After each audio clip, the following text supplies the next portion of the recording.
know what time of the week it is. It's time to light them up, baby. Let's go.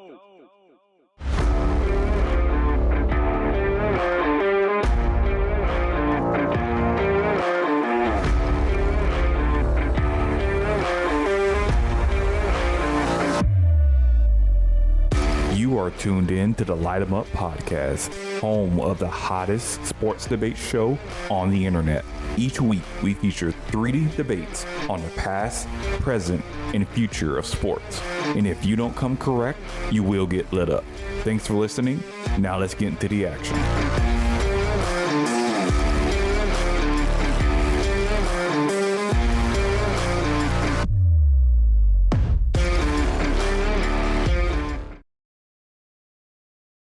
Okay, so here we are, episode 23 of Light 'em Up, and we have an awesome slate lined up for you guys this evening.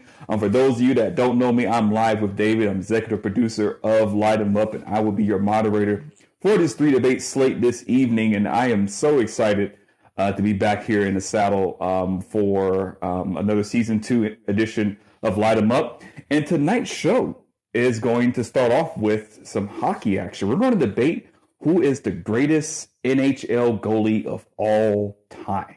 And for this debate, we have Womer, who will be, let me go pull up our records here. All right, so we have Womer, who is 1-0 here in season 2, 4-2 all time, going with Dominik Hasek, and Prince, who has 1 win, 1 loss here in season 2. And is in the same record for all time. He's going with Patrick Roy. So this should be an outstanding debate. I'm excited for this one. Womer, you have the better season 2 record as you have no losses. So you, sir, get to choose to kick or defer. What is your decision? I would love to go first so I can be the last one to go. Okay. All right. Well, you know the rules. You get a 2-minute opening statement, and your time starts now. All right. Thank you, David. Dominik Hasek is one of the greatest goalies of all time. He absolutely is the greatest. There is not something this guy has not done. A 2-time Cup winner, 6-time All-Star, 3 times won the Jennings, which is a teammate award because you have to have 2 really good goalies, but he won that 3 times, 6-time Vezina, which is kind of impressive considering the fact that he was a full-time starter in only 13 years of his 16-year NHL career. A 2-time Hart winner, which is the MVP award. We all know how hard it is for goalies to win the Hart. He is the only goalie to ever win that award twice. He also did win the Pearson Trophy, which also today is now known as the Ted Lindsay Award, which is the most outstanding player. But Dominik Hasek is the guy who you need to win. He will carry you to that victory. You look at the Buffalo Sabres years, those were some of the roughest years of his career because just how bad the team was. Only twice did the team ever finish 4th or higher than 4th place in their division. Every other time they finished 4th or lower, but you look at his stats, he had winning records in all those seasons because that's just how good he was. His goals against average is just mind-boggling considering the fact that he led the league twice in that stat, and those were when he won the back-to-back Hart Trophy winners. He also did play with Detroit and Ottawa, where he did win a cup twice in Detroit. 30 seconds remaining.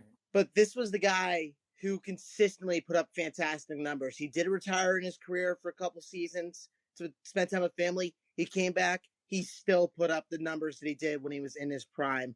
And he was well into his 40s by then. That is it.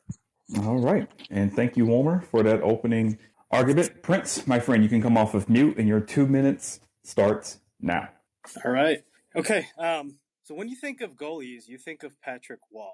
He revolutionized the position by making the butterfly style the most dominant style in the NHL.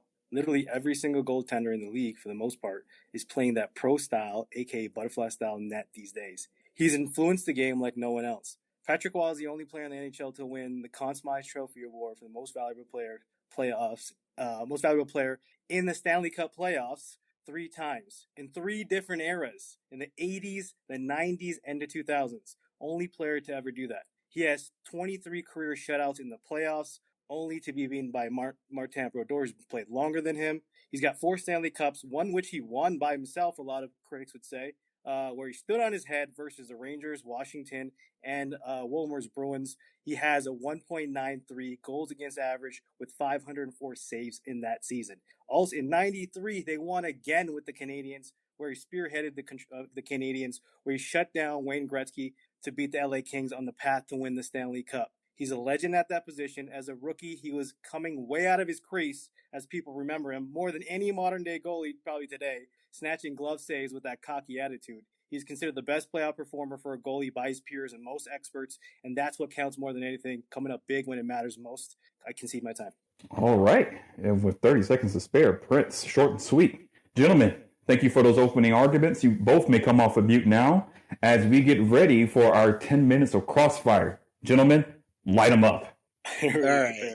Well, I'm just going to say this right now. Revolutionizing a position does not make you the greatest goalie of all time. Let's also put out the facts here that Patrick Waugh, yes, he did win the Conn Smythe 3 times. But when you look at all the awards he's won, he hasn't won that many awards for a 19-year career. He only won the Vezina, the best goaltender, 3 times. He was part of the Jennings, which is a teammate award 5 times. He did win a Conn Smythe 3 times. But that's it. Never once was he voted most outstanding player, most valuable player. And that was just because he was on some really good teams that were really good and won cup finals. You look at the Colorado years, those teams were loaded beyond belief. The numbers that Roy put up in those years don't necessarily show why he's the greatest goalie of all time.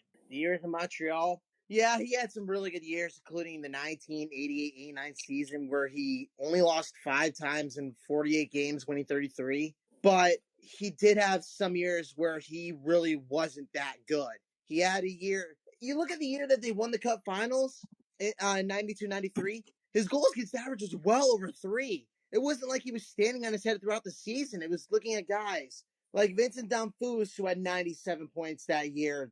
Kirk Muller had 94. Brian Bellows, who had 88. Steven LeBeau, who had 80. So the team was loaded. He didn't necessarily stand on his head. He was good in the Cup Finals, but you look at the way he played, he was not the best goalie of all time. You look at Dominik Hasek, who sometimes very well could seem out of the play. He just found a way to make it work. I mean, you say all that, but Patrick Waugh, I mean, he's won quite a bit. He's won 5 Jennings, more than your guy Hasek. He's won the Vezina 3 times. Yes, certainly Hasek's won more. He's 11 All-Star appearances, 4 first All-Star teams. He's got the rookie team. He was 20 years old when he took the team that was not supposed to even be in the playoffs. And they're not supposed to win the championship whatsoever, and they won it because his performance. And if you look at the way, the pads were, they're noticeably different when Hasek came into the league in the 90s. There were bigger pads, bigger equipment. People don't talk about that. Dominik Hasek also, he was drafted in 83, but he only entered the league in the 1990s. So he had plenty of time to develop in another league overseas in the Czech Republic. And I'm sure he watched Patrick Waugh play at that time, wondering how good of a player he was. He also came in during a time in the early 90s, if you recall, that it was considered the dead puck era, where a lot of teams implemented a trap system where they played this defensive system, which lowered the scoring significantly. Goalies didn't have to play as hard as players in the late 80s, where Patrick Waugh first started his career, or in the 2000s, of course, when scoring, of course, increased once again. So that dead puck era, which is highly noted by NHL critics, NHL experts, the scoring dropped, and that trap system, if you remember, Martin Brodeur played in it with the New Jersey Devils. It reduced scoring quite a bit. It eased up the goaltending efforts for goalies a lot more. So not to say that he didn't play well, but I mean, it certainly made it a lot easier when he first got into the league. And his goals against average when he first got in certainly reflected that. Not to say that he didn't have a good one after that as well, but it certainly made a huge difference. Okay, I need to go back to a statement you made about goalie pads. The goalie pads did not get bigger in the 90s. It was actually after the year after the lockout when they got bigger. So that's a very false statement. I don't think it's a false. No, I got what you're saying. I don't think it's a false statement, because if you look at it, you said they got bigger. You said they got bigger. They didn't get bigger. It was you the look at him same on exact TV. goalie pads and the same style as Patrick Watt. You cannot come out and say they got bigger when they didn't. Well, I mean, I look at highlights and I see them to be them smaller. Not a lot smaller, but they're smaller. So, I mean, I understand what you're saying. Formally speaking, they formally changed them after the lockout. Agree with you on that. But I mean, if you want to call it that statement, it's up to you. But I see it on highlights. A lot of fans have called it out as well. So I mean, the pads were noticeably smaller, not by much, but still making a huge difference. As you've seen recently, the pads have become smaller. The equipment's become smaller. Because of the huge outroar because of fans with players like J.S. Jaguar, and that's increased the scoring. So, I mean, I think that makes a huge difference. 5 minutes remaining, gentlemen. 5 minutes remaining. All right, but there is something else I want to talk about. I would love to discuss Patrick Roy's record versus Dominik Hasek. Believe it or not, Hasek dominated Patrick Roy throughout his tenure as a starter in the 14 years, realistically, they played Roy. He was 18, 8-3 versus Roy. 8 times Hasek shut out the other team. He out-battled Roy consistently, putting up much better numbers in games he played. He only ever gave up 4 goals or more twice in those games against Roy. You want to know how many times Roy gave up 4 or more goals against Hasek's team? You're talking about 5 times, which is considerable difference because you're not giving your team a chance to win. Then you got Hasek, who was on really bad Buffalo Sabres teams. I would love to get some more stats on that. Buffalo, when he was the starter, was 330, 278, and 100. The 100 stands for ties or overtime losses. Hasek was 234, 170, and 70. So you're talking about a team that, without him, had a bigger difference in losing record by almost 40 games than Hasek, who, if you count the overtime losses and the ties with the losses, was just 6 games under 500.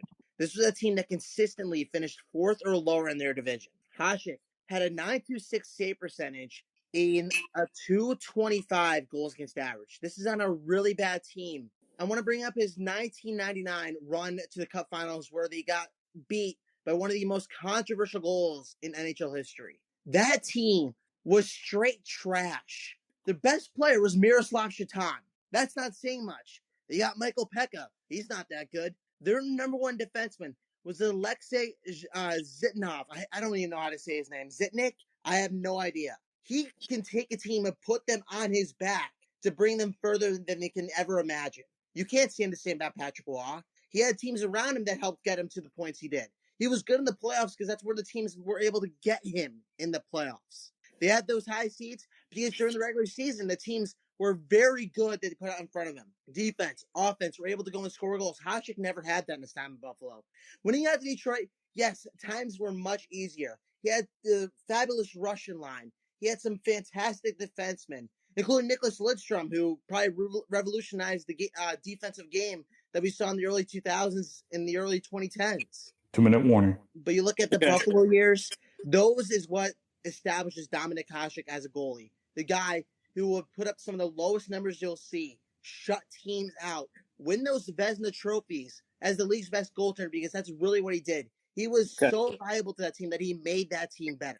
All right, can I go? All right, so I mean, yeah, he was a good player. Michael Pekka was not a bad player. He was selected on several Canadian teams and on the championship teams, world championship teams. So he was not a bad player. But I mean, you know, in December 2011, the NHL came out with a list of the top 5 all-time goaltenders, and Patrick Roy selected as number 1. Did not come with a list ever since then. And by 2011, I think both their careers were done for the most part. Yeah, they were done actually. So I mean, the NHL considered him to be the top goalie as well. I mean, Dominik Hasek also was mentored, arguably one of the originator of the hybrid style goaltenders, one of the best goaltenders, played for the Red Army, Vladislav Tretiak. So I mean, that kind of helps him as well. So I mean, Patrick Roy, yes, he got trained by Allaire, but he was on his own for the most part. You see, John Beliveau stated Patrick Roy's performance in '86 to be one of the greatest he's ever seen. He's still number 2 in the top 10 winningest NHL goalies, right? Only because Brodeurs played 4 more seasons than him. And yeah, certainly, I mean, Dominik Hasek is a great player, but, you know, 30 seconds.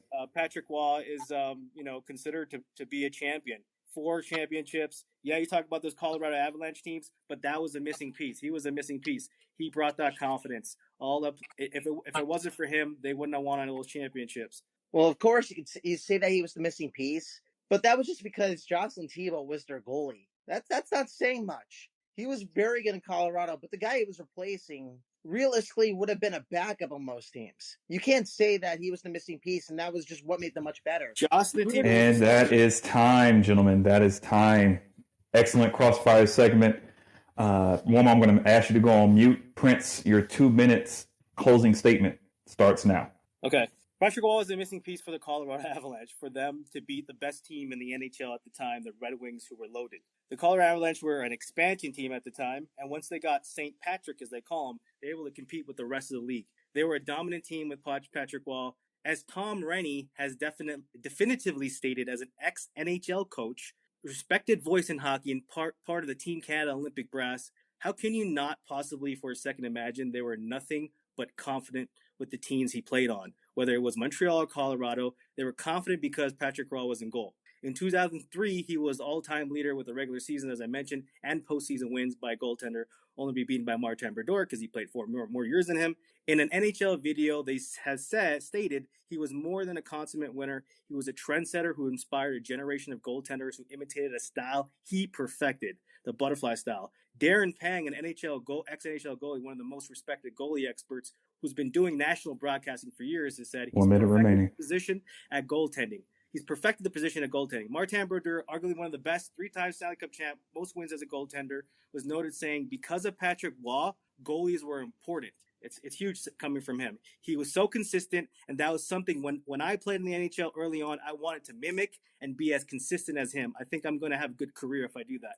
And that's one of the things I took from Patrick. To repeat in my intro, when you think about goalies, one of the first names that comes up is Patrick Waugh, not Dominik Hasek. His influence on the game has been monumental with all the French-Canadian goalies that followed him. Heck, even your guy Tuukka Rask, who's not a French-Canadian, but he plays butterfly as well. He's popularized that style. He's one of the fiercest competitors you'll ever meet in that position. You telling me Hasek hasn't watched Patrick Waugh in the Czech Republic? He definitely was watching him when he was in Czech Republic. One of the most influential, one of the most best and competitive players you'll ever see in that position, and definitely a legend at that position. I concede my time. All right. Thank you, Prince, for that closing statement. Wilmer, your 2 minutes starts now. All right. Well, you heard what I had to say, and the fact is, Dominik Hasek, despite the fact you won't hear his name as the top goalie of all time in many lists, I don't think you can really rely on a professional sport to give a list out. What Dominik Hasek did not only changed the way goaltenders play, because when many goaltenders were out of it, they wouldn't go back and do it. He made everything work. He would carry teams. He would find a way to get the job done. He would help be the guy that will give teams multiple chances to win a game. Patrick Waugh was fantastic. He was a really good butterfly goalie. But you see the way he plays in the regular season is different from the postseason. His goals against average during the regular season throughout his combined years was .254. You head down to the postseason, it was a much, much lower at .225.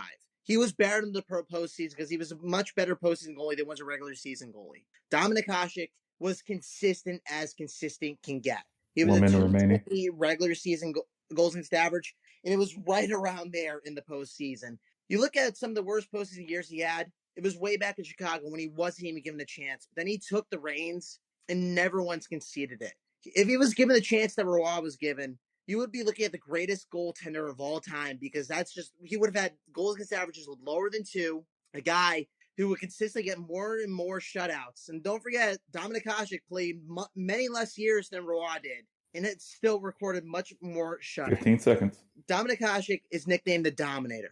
And let's also not forget Patrick Waugh. If you're the best goalie of all time, you don't quit. And let's not forget the fact that he quit on his team back in '95. Oh, at the buzzer. I like it. Oh, at the buzzer. All right. This was good, man. This was good. So with that said, thank you, gentlemen, for that rousing opening debate. The voting link is now live. Let's see what the fans have to say about this one. We have 13 people tuned in. And with 5 votes in right now, we have Wilmer ahead 83 to 16. 83% to 16%. Make that 85.7. Oh, nope, 75-25 with 8 votes. And that's a majority for Walmer. He's going to win with 75% of the vote. Congrats on your W, Walmer. Nice job, man. Yo, I had a good. That was freaking good, man. That was heat right there. That was heat. Hey guys, it's Lily Schumacher. When I'm not debating, you can find me hosting Pitches Be Crazy every Thursday night at 8:15 p.m. Eastern Time, and co-hosting Bat Flips and Chill with John Ball every Tuesday at 9 p.m. Eastern, live on Colorcast. Thank you so much for listening to Light 'em Up. Now, let's get back to the action.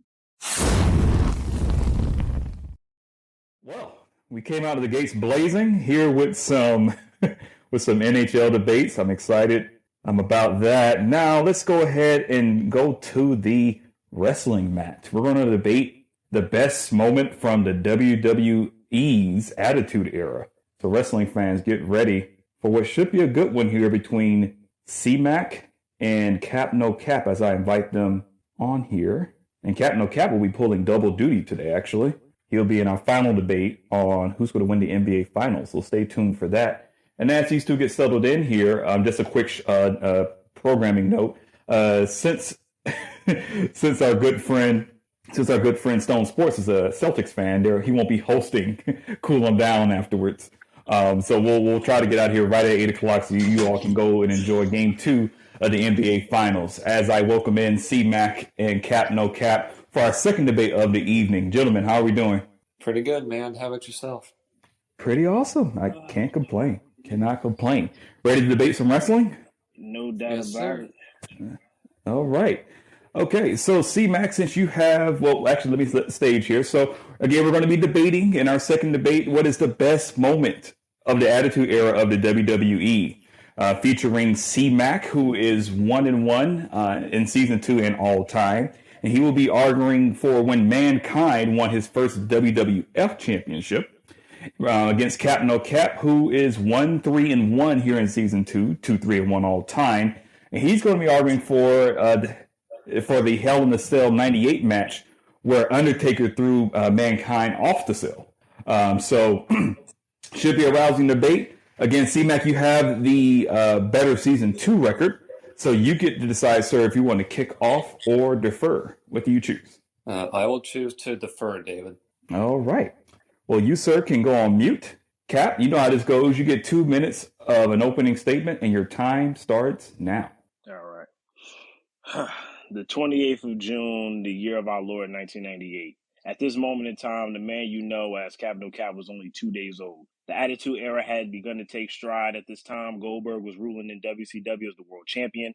Nitro had been the better show for over a year now. But at this moment, the World Wrestling Federation had the world talking. The moment happened at the King of the Ring. This year, it was the fifth installment of this event. In the second to last match, Mankind took on The Undertaker in a grudge match for the ages. The hatred these two had for each other had hit an all-time high. After boiling room brawls, buried alive matches, and matches on some of the Federation's biggest stages. This time, it had to end in Hell in a Cell. These two warriors went to battle in a 17-minute scuffle. Stone Cold Steve Austin was the main event of that night and wasn't able to follow up this match. To this day, people still wonder how Mankind had the testicular fortitude to get up after being thrown 16 feet to the ground from the top of the cell to continue the match against the Demon of Death Valley. The crowd was in pure chaos after he climbed back up the cage, but then a few moments later, Mankind was laying in the middle of the ring after a vicious chokeslam through the roof of the cage. Jim Ross screams to the top of his lungs to stop the damn match rings in everybody's mind. It was easily the most perfect sequence that happened by accident. It lives in everyone's mind that was in that arena that night, from the stage crew to the ringside to the boys in the back. Everyone knew that night Mankind was a different level of crazy, and The Undertaker was the baddest man not living. Easily the best moment in the Attitude Era. Thank you for that, Cap. And look, you went in and went on mute for me. Appreciate that. I love it when you guys know how the show flows. All right, C-Mac, you know how this goes, my man. Your 2 minutes opening statement starts now. All right, yes, sir. So my best moment for the WWF Attitude Era is also one that involves Mankind, but it's not Hell in the Cell. It is when he won his first WWF Championship on an episode of Raw, January 4th, 1999. And the build-up to this match was just insane. He was feuding with The Rock and everyone knows The Rock, right? And he had a faction called the Corporation. It was the McMahon family, the big boss man, Ken Shamrock. And the whole build to this match was Mankind kept getting screwed over by this corporation. He got screwed over in Survivor Series 1998, a couple months prior, when The Rock actually joined the corporation. And then again at In Your House 1998, he got screwed out of another match with The Rock. So the time came on an episode of Raw, January 4th, 1999. Towards the end of that match, the corporation was getting in again, trying to screw Mankind again, and the fans were like, oh no, here we go again. But then here comes the glass shattering, here comes Stone Cold Steve Austin, and that pop that the fans gave that night was unlike any other. It was the loudest I have ever heard. And then Stone Cold comes in, he hits The Rock with a chair, The Rock goes down, he puts Mankind on 45 top of seconds. Rock, 1, 2, 3, and I think an even louder pop than the one that Stone Cold got ensues when Mankind wins that title and he gets hoisted up by all the good babyface wrestlers on that night.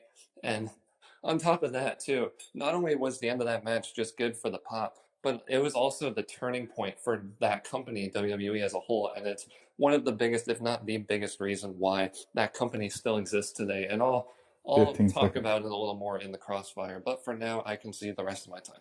All right, gentlemen. You guys have done an excellent job kind of setting the stage here, what the Attitude Era was all about. So this should be a great crossfire segment. Cap, no cap, you can come off of mute. And gentlemen, your 10 minutes of crossfire starts now. Light them up. Yo, C Mac was good, my guy. All right. So I personally feel like one of the main reasons why your moment happens is because the moment here took place. If Undertaker and Mankind don't go to bat in Hell in a Cell, Vince McMahon may never even be convinced that Mankind is world championship worthy. And that's one of the main reasons why I feel like this is the best moment of all time.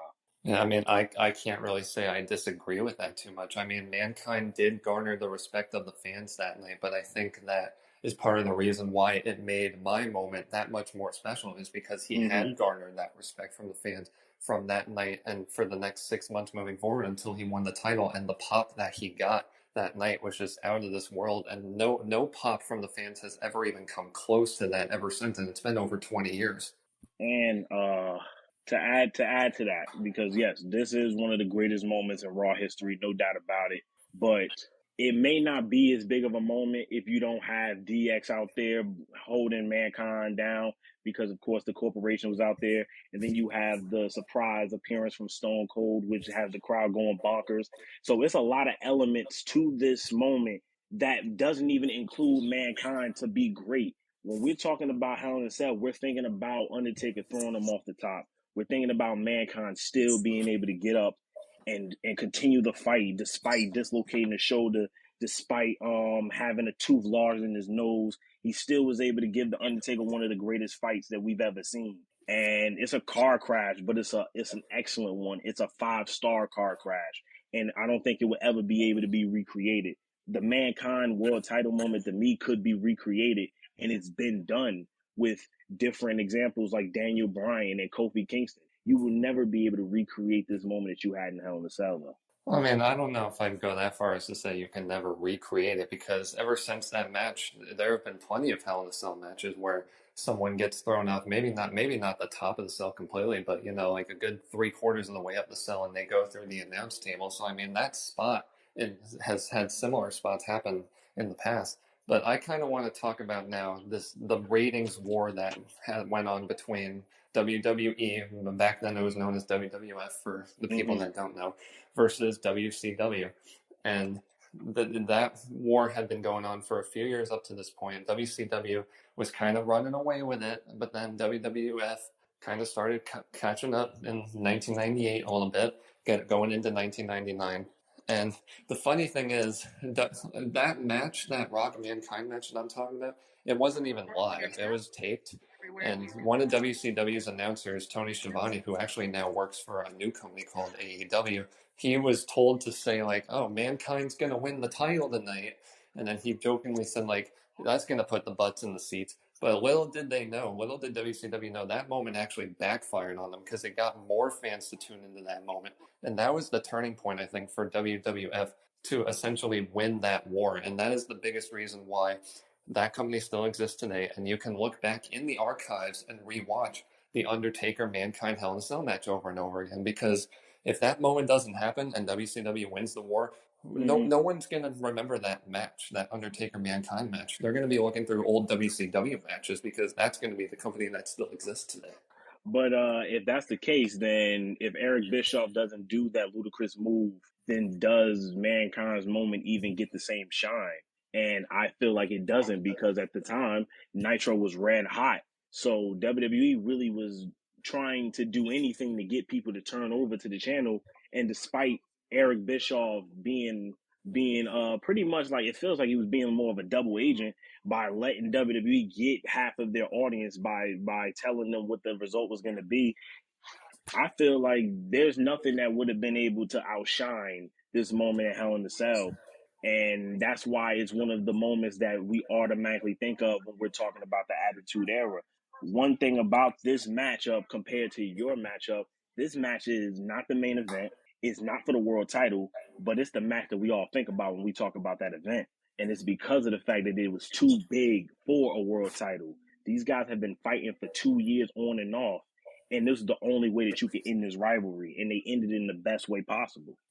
Yeah, I mean, like I said, it is a great moment, but I think the one flaw with this going from being great to being the best, why that doesn't eclipse that for me, is because it was too much of like a shock factor for me. It wasn't so much like a huge pop from the fans. Like when that moment happened, there were gasps among the stage. There was 5 like minutes to go. legitimate concern for Mankind's health.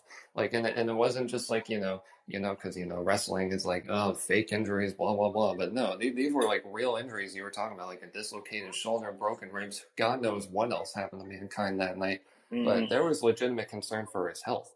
And that's why I think that it can't be the best, because who knows? Like, So let me cut in here for a second, right? So for those of you that may not be as familiar with wrestling, right? Like this is probably one of the key moments in all of professional wrestling, regardless of the promotion. And it sounds like what we have are two stances where we're talking about whether a moment was impactful enough to kind of salvage the premier, one of the top two premier wrestling promotions at the time, with C-Mac's pick versus Cap. When you're thinking that and a potential moment that escalated beyond the era and is still remembered by fans even to this day. So for me right now, I'm on the fence, because it's like, well, what's more pivotal? The one that kind of kept WWE around, or the one that still kind of lives rent free in my head? But y'all go ahead. And that's what I'm saying. Like, there's one that lives rent free in your head, and that's the Hell in the Cell moment. But like C Max says, this moment where Mankind wins the title, not only is it's kind of like a late game shuffle. It's like the coach called an audible, because this was not in the plans at all. The Rock was supposed to hold on to that title all the way through to WrestleMania. Mankind changed those plans, but that doesn't happen if the crowd don't find the appreciation for Mankind that eventually turns him babyface at Hell in a Cell. Once Hell in a Cell happens, they change the entire storyline around to focus around The Rock and Mankind and making Mankind the sympathetic babyface. That doesn't happen if he doesn't go up against The Undertaker, because The Undertaker was the one that was the babyface at that time. And in that moment, it was almost like they did a double switch. Undertaker went on the bad guy side and Mankind went on the babyface side. It didn't happen right away, but it was a slow burn that you've seen over time, and that only happens a select few times in wrestling.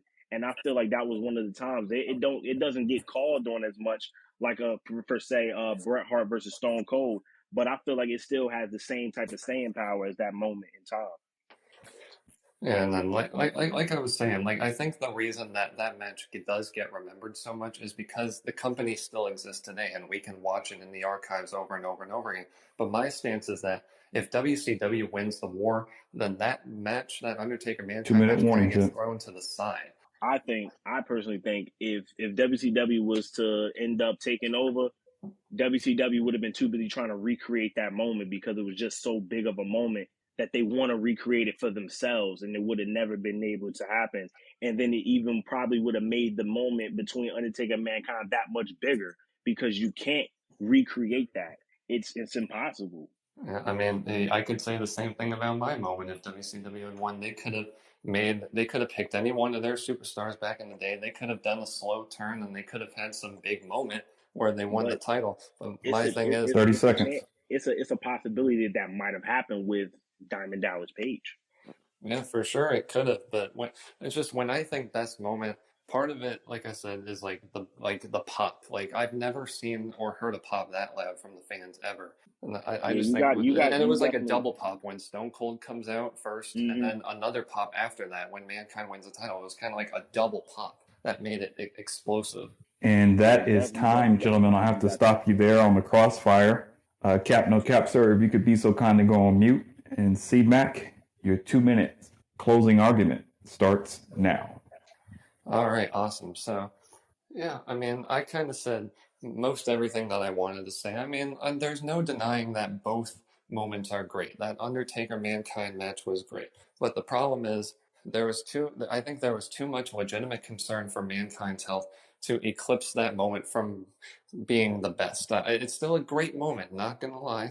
It's definitely up there. But when you think of The Rock and Mankind and you think about that ratings war between WWF and WCW, that match and that moment specifically was the turning point for that company to take over the ratings war and eventually win it not that much longer after.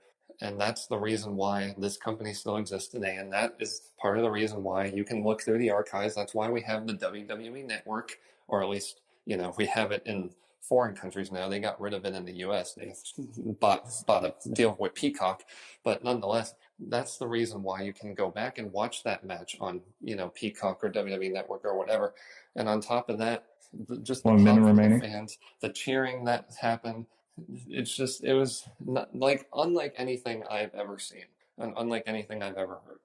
And with that, I will concede the rest of my time. Thank you, C-Mac. Cap, no cap. Your 2 minutes closing statement starts now. All right.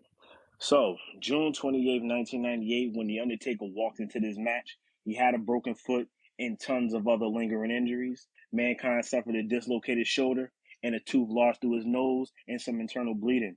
But they not only went on to have a classic car crash match, but probably the greatest WWE spectacle of all time. This is easily the greatest moment of Attitude Era history. This is the first thing that comes to mind outside of Stone Cold and The Rock, and both of them were on that card and still were overshadowed by this moment. Any other moment would go to either one of them, but this night the world was only talking about Taker throwing Foley off of the cell. They were only talking about Foley getting back up and climbing back up and fighting Taker. They were talking about the thumbtacks, the choke slams, the tombstones. They were talking about Hell in the Cell in King of the Ring. 98, easily the greatest moment of all time. And I concede my time. All right. Gentlemen, thank you both for that debate. I know it's always hard kind of discussing these niche kind of sports topics, but you guys handled it very well. So thank you for that. I'm going to drop the voting link in here and open up the poll and start my timer for 2 minutes of voting. And great debate, Cap, and the most anticipated debate in Line 'em Up history. No doubt, man. I appreciate it. This was really fun. And right. For those that's trying to figure out a name, Testicular Fortitude comes to mind. Testicular Fortitude. All right, let's take a look here at the votes. With 5 votes in, 80% of the vote is going to Cap, no cap. There is... Actually, that might be a majority because we have 8 listeners in here, 80-20 in favor of Cap, no cap. So you're going to take this one. Cap? Yeah, that's a majority. All right, thank you. I appreciate it. C-Mac, great debate. Congrats, man. Hey guys, James Fleming here, host of the Pigpen Thursdays at 9 Eastern Time, where we talk mostly lists. We compare a lot of top 10s. Also host the Gamble and Ramble Show Sundays before football every week. Stay tuned for more Light 'em Up. Let me set the stage here for our third and final debate of the evening, and it's pretty straightforward. Who will win the NBA Finals? So we're going to have RC Milton here, who is 1-1, 1-1 here in season 2 and all time, who's siding with the Golden State Warriors, and he's going to go against KAPnoKAP, who is now 2-3-1 here in season 2 and now 3-3-1 all time, who will be siding with the Boston Celtics. So, gentlemen, you are in here, right? I think I got both of you settled in here. Cap, what's going on, man? Yeah. Things are good? All right. Everything is good, RC. How's everything? Not too bad. David, hope you're doing well as well. Really looking forward to this. Thank you so much. Yeah, no problem, man. Thanks for coming on. And Cap, thanks for pulling Noble Duty. RC, as I mentioned, my friend, you have the better win percentage here in season 2. So you get to decide whether you want to start off or defer. What do you choose? I will defer, please. Okay. So, Cap, you will start us off with your 2-minute opening statement. RC, you can go on mute. Cap, the floor is yours. All right. So, despite already seeing game 1, where Tatum had a terrible outing, the Boston Celtics were able to secure the first victory in a 120-108 thrashing against the Golden State Warriors. I believe the Celtics will become NBA champions, and it has a lot to do with the Celtics' top-tier defense. They were able to contain Steph Curry to 13 points in the second half, despite him dropping 21 in the first half, and kept the rest of the PTSD lineup to a combined 10 of 33. The Celtics have shown their hunger to conquer the NBA for the first time in 14 years, being able to defeat the Nets in a sweep and defeating both of the last 2 Eastern Conference champions in grueling 7 games, containing both Giannis and Jimmy Butler despite Herculean efforts. Not only have they defeated more credible competition than the Warriors, but they had to prove themselves on multiple occasions. With an 8-2 road record in these playoffs, the Celtics are not afraid of anybody. They have been doubted in every series so far and have proven the haters wrong time after time, round after round. And they are in the NBA Finals for the 22nd time, and they sit here only being defeated by 2 franchises, the Lakers and the Hawks. You know the Celtics and the Warriors did play in the finals once, in 64 when Wilt met Bill for the first and only time in the finals, and it ended with an easy Celtics victory. Does history repeat itself? And I can see the rest of my time. Thank you, Cap. You can go on mute. RC, you're already ready? So your 2 minutes opening statement starts now. They're back. After a 2-year hiatus, the Golden State Warriors have reached the NBA Finals for the 6th time in 8 years, looking for yet another chip, this time against the Boston Celtics. The Dubs, equipped with the ultimate big 3 in Draymond Green, Klay Thompson, and with Stephen Curry, the best three-point shooter in NBA history, this trio will look to cement their legacy as one of the most celebrated partnerships the association has ever seen. Since the Dubs' last appearance into the NBA Finals, they, like the rest of the world, as well as the Fresh Prince of Bel-Air, have been flipped upside down, losing the play-in tournament in the 2021 season, and of course, finishing dead last in the 1920 regular season. Their response, the likes of Kevon Looney, who has been to the final 5 of the 6 times Golden State has appeared during this stretch, along with the emergence of Jordan Poole and Andrew Wiggins, who just started this year's All-Star game in Cleveland. Their opponents, the reported beef their all-star tandem had, Jason Tatum and Jaylen Brown, appears to have been squashed as they did end the second half of the regular season with a decent clip. As a unit, the number of finals appearances this squad has collectively is a grand total of, wait, I didn't do the math here, carry the 1 divided by pi square root, none, 0. Bagel, do you know what is less than 0.5427? The number of times the roster of the Boston Celtics have made the NBA Finals. By the way, comparing team playoff stats, who is up in team playoff points per game, team field goal percentage, team three-point percentage, offensive rebounds, defensive rebounds, leads the playoffs in team assists? It is your Golden State Warriors. It is another day in the office for the Warriors head coach Steve Kerr, as he will be collecting another championship ring, as his Golden State Warriors will reign as NBA champions. I concede my time. And you're actually right on time, RC. Great job there. All right, Cap, I see you're ready. You immediately came off of mute, so you're ready I for the might just have to crossfire. close my computer for this one because I All heard a right. lot of what he said. Another day at the office. I like that one. Yeah, I appreciate that. Thank you. Well, let me not delay this any further. Gentlemen, your crossfire starts now. Light them up. All right, so let's start it right here. So it's another day at the office, right? But remember, it's another day at the office without Kevin Durant. They Last won a time the championship without him. Warriors, Won a championship without him. were in the finals without Kevin Durant, they lost in 6. And I believe it's going to be the same. It's going to be the same story again, because what we've seen in Game 1 is what we're going to see for majority of this series. Stephen Curry playing hero ball with no sign of help anywhere to be found. Okay, how is that the case?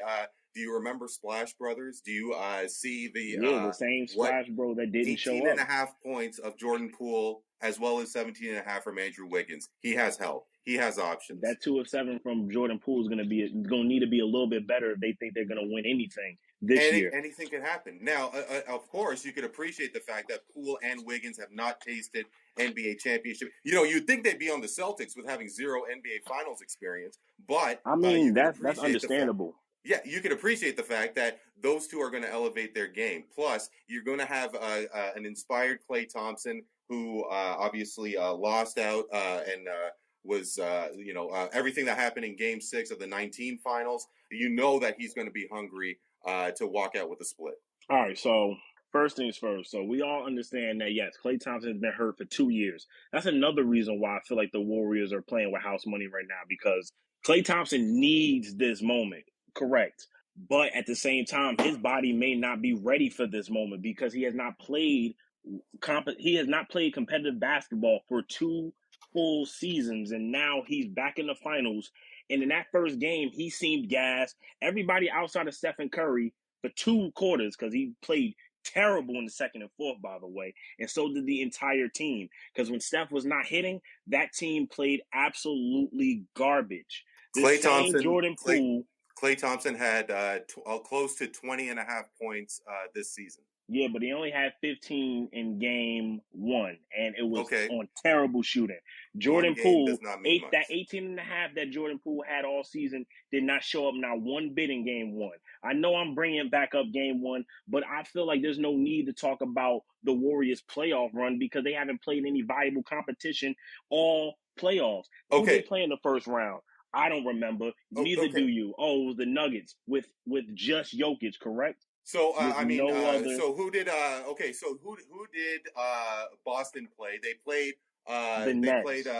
They went 7. They went 7 with Milwaukee, who does not have anybody other than Giannis, maybe Drew Holiday, but and then you have that saga that happened with Brooklyn. So I mean, like those people in Brooklyn have more issues than Time Magazine. So don't tell me that it was a playoff championship threat with Brooklyn. Kevin Durant. The reason why Boston was the team that played Brooklyn is because Milwaukee ran away from them. So somebody in the NBA thinks that Brooklyn might be somewhat of competition. If Milwaukee and Philly were running away from them all season, Boston took up the challenge and they played top tier defense for 48 minutes. Because it's not like they cakewalked against Brooklyn. They 1-4, but each game was under 10 points. So don't sit here and tell me that Milwaukee. You go 7 against Milwaukee with the NBA champions, no PJ correct? Tucker. But that's the NBA champions. Yeah. Okay, yeah, with no PJ Tucker, with no Dante DiVincenzo, and with no Robin to the Batman, Chris Middleton to Giannis Antetokounmpo. So, who was Milwaukee, and Boston had to go 7 with them? They had not Batman, but Superman Giannis, who was out there dropping 35. Okay, who was with him? Who was with Nobody can stop that man. If it was Golden State versus Giannis by himself, you know what Giannis would do to them? Nobody could assume that. Respectfully, that never happened. So let's bring it to what it was. I promise you, we don't even need to see it to know what will happen. Giannis will be out there cakewalking against them. Because who they gonna have guarding him? Kevon Looney? We're going to have Kevon Looney guarding Giannis? Say it again. We're going to have Draymond Green, Kevon Looney? Which one of them? They both double team him. Who's gonna take the shot then? I mean, like 40. you kick press. I mean, it was the reason why Milwaukee to, didn't do anything up they used to until double team last Shaq. year. It still ain't work. They lost against the Raptors twice. During the playoffs, even with DeMar DeRozan leading the Raptors. I don't know who else Milwaukee faced, but during the Giannis era, they were nothing until last season. And we're at the halfway mark here, gentlemen. Let me just remind you guys that we're just focusing on the NBA Finals right now. We're not talking about what happened beforehand. So let's try to reel it back in here. 4.5 minutes to go. Right, Light them up. Let me reel it back in for you. So Golden State getting to the finals was 5 and then 6 against an injury riddled young Grizzlies team, and then another 5. And now they're against a real team with a better defense, probably a deeper roster. What are they going to do? Because 9 times out of 10, when Stephen Curry was in the finals, he always had somebody that was going to be able to pick up the slack just in case. Define somebody. He don't have. He had Klay Thompson. He had a healthy Klay Thompson, and then he had Kevin Durant. He don't got neither one of them right now. Those healthy people were created because of Steve Kerr. So as Kevin Durant, he was Finals MVP. The Warriors did win 73 games before Kevin Durant. They won a finals. They had a healthy Klay Thompson and a Draymond Green that wasn't washed. Draymond Green ain't the same. Let me try to reel this back in a little bit, gentlemen. About 3:45 left to go here. In game one, it was essentially a wire-to-wire victory almost for the Warriors until the Celtics went on that run towards about halfway in the fourth quarter. So with that said, does that outcome of game one more of a testament that the Celtics knew how to come from behind and close out? Or did the Warriors just let off the gas and like, this is just a fluke, this is not going to happen again? I believe it's a twist of both. I believe, one, Boston knew what they were doing in that game to be able to beat Golden State because Steph Curry showed his cards in the first quarter. He showed his cards, and then the Warriors showed their cards in the second and third quarter when Klay Thompson and Jordan Poole couldn't get you nothing, and they were relying on Steph Curry heroics and Andrew Wiggins. The Celtics had Jason Tatum shooting 3 of whatever the fuck, and the rest of the team had to show up. Jaylen Brown is going to give you 25 in majority of these games. Al Horford may give you 20 again in these games. And Jason Tatum is not going to have a terrible game like that ever again. And he still were able to win. But now, go ahead. The best in NBA history is going to have an off quarter. So, you can say whatever you want about how Jason Tatum didn't have it throughout game one. Is that going to happen again? Steph and Klay, they were Klay was 2 of 3, so you kick the ball back to him more often than you're going to get results. But the 2-minute warning. What was the final score? That it was 40-16. You are not going to have the Golden State Warriors shooting 16 points in a quarter during the NBA Finals. It will not happen. Okay, so with the Celtics at finishing 7 games and then 7 games the series before, they will be gassed. The Warriors are more refreshed, but they're also the younger team, so there's a chance that they may not be gassed. But let me throw this at you real quick. So Golden State had 2 very good quarters, but they had 2 incredibly terrible quarters in the very same game. How does a team go from scoring 32 and 38 in 2 quarters, and then in the other 2 quarters right after that is 22 and 16? With the playoff experience to boot. With the playoff experience, that playoff experience crap does not matter when you're in the NBA Finals. The heart and the determination is what matters, and that's what helped Boston win this game. It was their heart and determination. They were able to lock up Golden State. They let Steph Curry do him, and they were not able to do nothing with them outside of Jason Tatum and Jaylen Brown last night. I mean, in game one, the Celtics shot 18 of 28. How do you expect to beat a team if you're letting every other guy except for the top 2 players drop 18 out of 28 threes? You're not winning nothing doing shit like that. Stephen Curry is not going to have that kind of performance in game 2. You don't become the best in NBA history by having that kind of quarter, that kind of run throughout the rest of the playoffs. And keep in mind, Steph Curry is the kind of capability of making everybody else around them that much better. They have blossomed able to do it in into game NBA, one. and they have blossomed in as Hall of Famers because of not only Stephen Curry, but they have a floor general in Steve Kerr. And in terms of Emi Udoka, they do not have the leadership that could lead a team to the NBA Finals. I Maybe beg to one day. differ. With that, I hate to do this, but that is time, gentlemen. That was intense.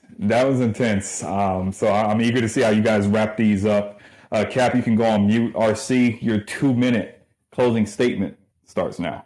Yes, the Boston Celtics did upend my guy Kyle Lowry and his Miami Heat, but Cap, please do not tell me that the competitions the Warriors faced was weak, with the Grizzlies not having John Morant towards the end of that series, the Nuggets not having Jamal Murray. Your Celtics faced a depleted lineup without Chris Middleton and stalwarts like PJ Tucker, Dante DiVincenzo, and who were key players in last year's run. Not to mention, in the first round, they faced the Days of Our Lives version of the Brooklyn Nets. I swear, that team is ridiculous. The Celtics won 7 games with the Bucks, 7 games with the Heat. That and the sweeping of the Nets is an afterthought. It will catch up with the 2 7-game series. The Warriors won 6 in the series against Memphis and 5 in the conference finals against Dallas. Could it very well be that basketball fans who would love to anoint Jason Tatum, the relatively speaking new kid on the block, as a superstar, attaching him to one of the most historic franchises in NBA history? Perhaps one day, but not this year. The Warriors have a legend in Steve Kerr, molding some Division I maybes into definitely. Steph Curry from Davidson, Klay Thompson from Washington State. Who from the NBA came from these schools? Yes, Draymond Green went to Michigan State. So did Mateen Cleaves. He did not lead anyone to a championship. Do you not think this Warriors team has a chip on their shoulders? Winning the first championship against the Cavs without Kyrie or Kevin Love. Having Kevin Durant on the squad for the other two. This team is the epitome of perseverance. They are all inspired with Klay Thompson's return from 2 devastating injuries, as the Boston Celtics will have to wait another year for championship number 18. Winning their 7th championship in franchise history is the Golden State Warriors. I concede my time. All right. Thank you, RC, for that impassioned closing argument. I expect no less from KAPnoKAP, so you can come off of mute, and your 2 minutes starts now. All right, so the Celtics are the most accomplished team of all time. This year, they may be the underdogs, but they have gone against the grain all season. Going from 11th seed to 2nd seed since the All-Star break, beating the quote-unquote best player in the world. The Golden State Warriors are no slouches, but I think the Celtics just have more to prove. And in Game 1, they came out hungrier. The Warriors aren't the same team from 2017 to 2019 with Kevin Durant. Now Steph Curry has more to prove than ever. Before, no excuses, but now he has to put the team on his back. Klay Thompson has been on the injury reserve list for 2 years, and he's still trying to find himself. Jordan Poole has never been to the big dance before, so you can't trust him, and Draymond is way past his best days. The Warriors live and die on Steph Curry, and I don't believe you can trust Steph Curry to give you 4 clutch performances to win this series. Unlike the Celtics, who have a deeper roster, the Tatum had a bad game, but Jaylen Brown was able to come up big in the 4th quarter. Al Horford was able to play his heart out. And I believe the Celtics have a deeper roster, and they'll prove that when they win the NBA championship for a record 18th time. And just so you know, by the way, before I finish, nobody in Golden State in Game 1 had a positive plus minus. That is not going to cut it in Game 2. That's all I got to say, and I can see the rest of my time. All right. Thank you, gentlemen. I was expecting a very strong debate between you two, and you guys definitely delivered. So thank you all for that. Now, you listeners, this is now in your hands. There's 11 of you guys here. Vote for who you think won this debate, and the poll is open now. And let's see how this one fares. Yeah, what a great debate! Wow, my Yeah, man, that was a blast, performing. man. Thank you so much. Yeah, that was so much fun. Thank you. Got my palms sweaty, man. I heard that. I was like, bro, he took me back to 2016. I'm like, nah, the hate for Golden State is coming back. No, you know what? With Patrick's Happy Hour, and if we do cut it up on Must Be the Money, it's always great to chat with you, talk sports. So No, it's the pleasure's all mine. No doubt. I'll definitely see you tomorrow, especially if I lose. I'm coming for you tomorrow. And unfortunately, it seems that that'll be the case as Cap, as RC has 66% of the vote with 9 votes in. There's 10 people tuned in. So, RC, you are going to get the victory here to close the show out. So, congratulations, sir. That's that Golden State propaganda. Watch what happens. I mean, I expect Golden State to win tonight, but watch what happens when they get back to Boston. That's all I got to say. Steph Curry's not I don't playing. know. You know what? One of these days, Boston will be led by Jason Tatum. I don't think it's this year. I'm actually rocking my Del Curry's Raptors number 30. I will say that. So, I think Wardell's papa had given me some inspiration and some love. I appreciate that. Well, gentlemen, thank you both again for that amazing debate. And that'll wrap up tonight's 23rd edition of Light 'em Up. I appreciate you all tuning in. You can listen to the Light 'em Up podcast anywhere you get your podcast. And we'll see you guys again next week.